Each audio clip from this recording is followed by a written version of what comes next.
যে গত 2-3 দিন আগে একটি আমার কাছে প্রশ্ন এসছে। একটি পরিবার লিখছেন যে আমাদের মাসে ইনকাম বাংলাদেশে 80,000 টাকা, তারপর আমাদের অভাব ছুটে না, অভাবের শেষে, অথচ ছেলে মাত্র 2-3 জন, বেশি না, মাত্র 2-3 জন ছেলে, কিন্তু অভাব অভাব আর অভাব। আশ্চর্য হয়ে গেল, সুবহানাল্লাহ। আমি তো মনে করি একজন মানুষ ধার্মিক, দিনদার, হ্যাঁ, আল্লাহমুখী, পরকালমুখী, দুনিয়ার চলার মতো করে যদি মধ্যম পন্থায় চলে তো 30 থেকে 40,000 এটা যথেষ্ট, আমি মনে করি, কারণ আমি চলতে পারবো এইভাবে, সেই জন্য।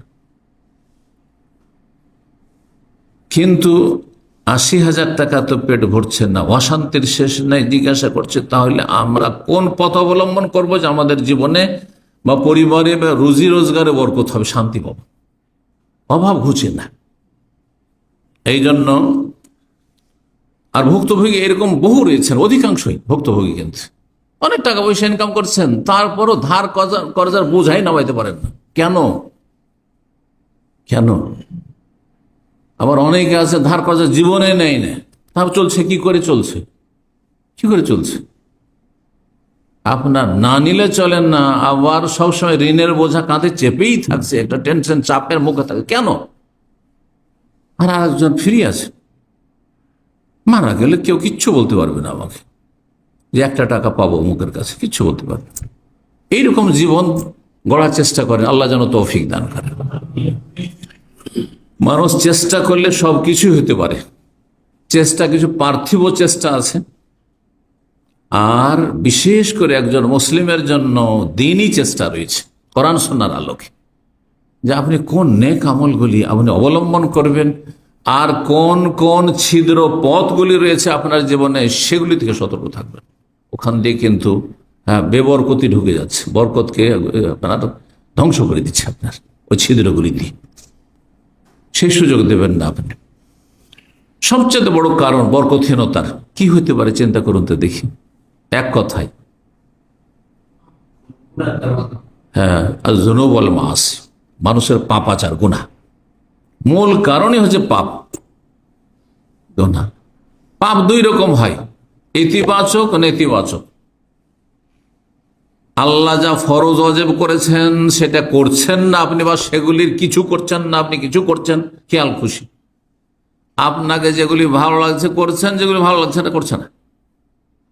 আপনার ভালো লাগছে 4 ওয়াক্ত নামাজ পড়তে, 4 ওয়াক্ত পড়ছেন, ফজর পড়ছেন না। যারা নিজেকে নামাজি ভাবছেন তাদের অবস্থাটা, আর বাকি বেনামাজি তো শেষে। সবচেয়ে বড় কাবিরা গুনাহ হচ্ছে, শিরকের সমতুল্য গুনাহ হচ্ছে বেনামাজি হওয়া। ফজরে যে উঠতে পারেন না, সে মুনাফিক। কোরআনের ভাষা আল্লাহ মুনাফিক বলেছেন, হাদিসের ভাষায় রাসূল মুনাফিক বলেছে, ইন্নাল মুনাফিকিনা ইউখাদিউনা আল্লাহ, মুনাফিকরা আল্লাহকে ধোঁকা দেয়। ওয়া হুয়া খাদিউহু, অথচ আল্লাহকে ধোঁকা দেওয়া সম্ভব নয়। কারণ ধোঁকা দেয় কাকে? যে জানে না, যা বলছেন তাই বিশ্বাস করতে বাধ্য সে। তাহলে তো সবই জানছেন। সুতরাং আল্লাহ তোমার এই প্রতারণার উচিত শাস্তি দেবেন। ওয়া খাদিউহু ওয়াইদা কামু ইলা সালাত কামু কুসালা, এরা নামাজ পড়লেও বড় অলসতার সাথে নামাজ পড়ে, মন লাগে না, অন্তর দিয়ে নামাজ পড়ে না, শুধু তাদের দেহটা কোন রকম হয়তো নামাজে হাজির হয়। যত তাড়াতাড়ি শেষ করতে পারে নামাজ,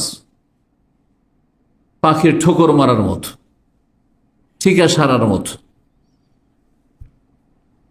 কামু কুসালা ইউরাউনান নাস, লোক দেখানো নামাজ পড়ে। ওয়ালা ইয়াযকুরুনা আল্লাহ ইল্লা কালিলা, আল্লাহকে সামান্য স্মরণ করে, আল্লাহকে স্মরণ করেই না, ইল্লা কালিলা, সামান্যতম ছাড়া। এই নামকে অস্তে আল্লাহকে স্মরণ করে, আল্লাহর জিকির আসলে নেই। অধিকাংশ লোকের নামাজ দেখে, নামাজে গেলে যত তাড়াতাড়ি সম্ভব শেষ করো। আরে ভাই, এটা কেন হবে? এটা তো অধিকাংশ নামাজীদের অবস্থা। তাহলে আমাদের এখানে সংশোধনের প্রয়োজন আছে।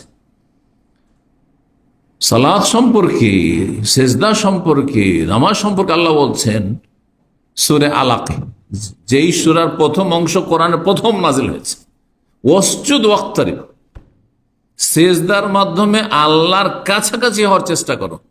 তো যে আল্লাহর কাছাকাছি হওয়ার চেষ্টা করবে, সে নামাজকে লম্বা করবে, সব সময় নামাজে থাকতে, দীর্ঘ সময় নামাজে থাকতে চাইতে না, তাড়াতাড়ি করে নামাজ সেরে পালাতে চাইবে, বলুন তো কি বিষয়টি চিন্তা করে দেখুন, চিন্তার বিষয়। স্ত্রীর সাথে থাকলে কখন যে টাইম পাস হয়ে যাচ্ছে, ছেলে মেয়েদের নিয়ে বিনোদন করলে, আমোদ ফুর্তি করলে, খাওয়া দাওয়া করলে, ধুমধাম, কখন যে সময় পার হয়ে যাচ্ছে টেরই পাচ্ছেন না। আরে এত টাইম হয়ে গেছে, এত রাত হয়ে গেছে, এত সময় হয়ে গেছে, চলে গেছে। কারণ সেখানে যত সময় দিচ্ছেন তত বেশি মজা পাচ্ছেন আপনি, বাস্তব সত্য কথা। কিন্তু সালাতে সময় দিলে মজা পাচ্ছেন না আপনি, এখানে তো ত্রুটি রয়েছে। এভাবে যদি বলি যে এক একটি করে, তো কথা একটি পয়েন্টে লম্বা হয়ে যাবে। গুনাহ ইতিবাচক আর নেতিবাচক, সেখানে ফিরে আসি। ইতিবাচক গুনাহ হচ্ছে ফরজ যা করেছেন, আল্লাহ ওয়াজিব করেছেন জীবনের প্রতিটি ক্ষেত্রে, দৈনিক যতগুলি ফরজ ওয়াজিব, তাতে যদি ঘাটতি থাকে, ত্রুটি থাকে, তা আপনি পাপের জীবন যাপন করছেন, বরকতহীনতার কাজ করছেন। নেগেটিভ হচ্ছে যেগুলি আল্লাহ হারাম করেছেন, সেগুলিতে আপনি লিপ্ত হয়ে যাচ্ছেন। না করতে হবে সেগুলিতে লিপ্ত হচ্ছেন আপনি, যেগুলিকে বর্জন করতে হবে সেগুলিতে আপনি ডুবে আছেন, আপনি বিভিন্ন পাপে। আজকাল যারা বাহ্যিক প্রকাশ্য পাপে নেই, তারা গোপন পাপে লিপ্ত। একটি আলোচনা আমি করেছি কিছুদিন আগে, গোপন পাপ। গোপন পাপ মারাত্মক পাপ, মারাত্মক পাপ। মানুষের সামনে আমি বেশ ভালো মানুষ, মানুষের সামনে বাহ্যিক কাবিরা গুনাহ আমাদের জীবনে নেই, কিন্তু গোপনে যখন নির্জনে আপনি রুমে যাচ্ছেন, যখন আপনি সোশ্যাল মিডিয়া খুলছেন, আপনি ইউটিউব বা ফেসবুক বা অন্য কিছু সোশ্যাল মিডিয়া হোক না কেন, সেখানে আপনি যেগুলো নোংরা সাইট রয়েছে সেগুলো ভিজিট করছেন, আপনি খারাপ দৃশ্য দেখছেন, খারাপ কিছু শুনছেন, বদ অভ্যাস আপনার এমন নেশা হয়ে গেছে যে সেগুলিতে আসক্ত হয়ে পড়েছে। অনেকে এরকম আছে, নাসাল্লাহ সালামাত আফিয়া, আল্লাহ হেফাজত করুন। ভুক্তভোগীরা অনেকে, আমি এমন কিছুতে পর্নোগ্রাফিতে লিপ্ত হয়ে গেছি, দেখাই, বারবার চেষ্টা করছি, তারপরে আবার চলে যাচ্ছে। কারণ কি? আসক্ত হয়ে পড়েছে।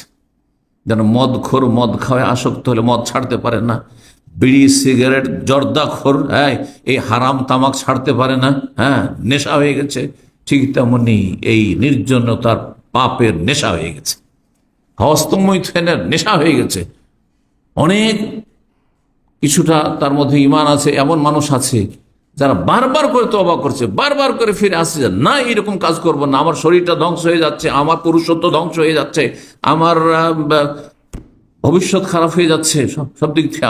আমার স্ত্রী হয়তো আমাকে আমার কাছ থেকে তালাক নিয়ে চলে যাবে, এইরকম পরিস্থিতি হলে বারবার করে তওবা করছে, তারপরও তাতে লিপ্ত হয়ে যাচ্ছে। এই ধরনের গুনাহগুলি অনেকের জীবনে আছে। হয়তো বাহ্যিক মদ খায় না, জেনায় লিপ্ত নয়, সমকামিতায় লিপ্ত নয়, আর বিভিন্ন যে হারামগুলি রয়েছে সেসব হারামে লিপ্ত নয়, কিন্তু এই ধরনের পাপ আছে অনেকের মধ্যে। এক কথায় যে কোনো পাপ থাক না কেন, পাপ যদি থাকে জীবনে তাহলে বরকত আসবে না। পাপীর শরীর স্বাস্থ্যে বরকত হবে না, আপনি কি করে সুস্থ থাকবেন? পাপের মানসিক শান্তি হয় না, পাপী মানুষ মানসিক শান্তি পায় না। দেখেন, আপনি সারা দিন যখন আল্লাহ সন্তুষ্টির কাজ করছেন, আপনি আল্লাহকে নারাজ করেননি, তো আপনার কোনো ফিকির নেই, আমার রব রাজি আছে, আর কোনো চিন্তা নেই। রবের সাথে আমার হটলাইন আছে, এখানে কোনো বাধা নেই। আল্লাহর কাছে দোয়া করব আশা করে যে আমার দোয়া কবুল হবে, এতে আমার বাধা নেই। কিন্তু পাপী হয়ে যদি আল্লাহর সামনে আপনি দোয়া করেন, তো নিজেকে তিরস্কার করছেন যে কি লজ্জা আল্লাহর কাছে চাইছি, আল্লাহ দেবেন বা কি করে, যে আমি পাপে লিপ্ত। চিন্তা করুন, কি করে শান্তি পাবেন আপনি, আর কি করে বরকত পাবেন আপনি? যার ফলে বরকত হারিয়ে যায়। মানুষ যখন গুনাহে লিপ্ত হয় তো আল্লাহর কাছে লাঞ্ছিত হয়ে যায়। ওলামায়ে কেরামগণ বলেছেন, আল্লাহর দৃষ্টিতে সে নিচে নেমে যায়, নিচে নেমে যায়। দেখেন, একজন লোকের সম্মান থাকে যখন তার সম্পর্কে পজিটিভ বা কিছু নেগেটিভ জানি না, তখন খুব সম্মান থাকে। কিন্তু ওর সম্পর্কে যখন নেগেটিভ যায়নি, তখন ওর কোনো মূল্য আমার কাছে থাকে না। ও আমার কাছে একটা নিম্ন শ্রেণীর একটা কীটে পরিণত হয়ে যায়। হয় না, হয় না? হ্যাঁ, রবের ক্ষেত্রে উত্তম দৃষ্টান্ত রয়েছে। আল্লাহ রাব্বুল আলামিন তার বান্দাদের খুবই ভালোবাসেন, অত্যন্ত দয়া করে, আরহামুর রাহিমিন তিনি। জি, মা যতটা দয়া করে তার চাইতে বেশি তিনি দয়া আল্লাহ রাব্বুল আলামিন, হাদিসে রয়েছে। কিন্তু বান্দা যখন গুনাহে লিপ্ত হয়ে যায় তখন আল্লাহর নজরে একেবারে নিচে নেমে যায়। জি, সুতরাং আল্লাহ তখন তার সাহায্য করেন না, আল্লাহ তার পক্ষ থেকে ডিফেন্স করেন না। এর সাথে তার অন্তরে ভীতি সঞ্চার হয়ে যায়। একটা কথা আমাদের দেশে আছে না, চোরের মন পুলিশ পুলিশ। মানুষ যখন পাপ করে তখন একটা অশান্তি কাজ করে, অশান্তি কাজ করে, কি জানি কখন যে বালা মুসিবত আসে, কখন যে আল্লাহ ধরে নেই, কখন যে কি হয়। যেমন কোনো অপরাধ করলে কেউ তো জানতে পারেনি, কিন্তু যদি জেনে নেই, কিন্তু নেই, এই জন্য অপরাধীরা কখন শান্তি পায় না। যা ক্রাইম করে তারা ধরা না খেলেও শান্তিতে থাকে না, কারণ সবসময় একটা চিন্তা আছে যে যদি কেউ জেনে নেই বা তদন্ত হয়ে যায়, আর ওইভাবে যদি আমি ধরা খেয়ে যাই, ধরা খেয়ে যাচ্ছে।